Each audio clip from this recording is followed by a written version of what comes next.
Bilasizmi jannatda nimalar bor? Nimalar yo'q? Kasallik yo'q, kiyimlarda chirib ketishi yo'q, o'lim yo'q, qarilik yo'q, abadiy yoshlik, ichi tashi ichidan ko'rinib turadigan xonalar, ko'z ko'rmagan, quloq eshitmagan ne'matlar, ovozi musiqa bo'lgan ohu ko'z hurlar. Salqini kengligi 100 yillik masofaga teng bo'ladigan daraxtlar. Uzunligi, kengligi 60 mil bo'lgan chodirlar.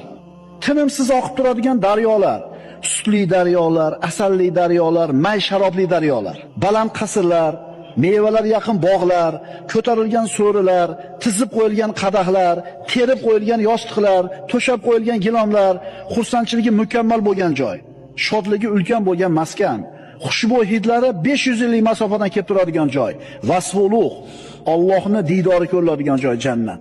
Jannatga kiramanmi, kirmayman, birodar? Shafoat bor. Payg'ambar sollallohu alayhi vasallamning shafaatlari bor. Robbing haqida yaxshi gumonda bo'l. Jannatga kirasan inshaalloh.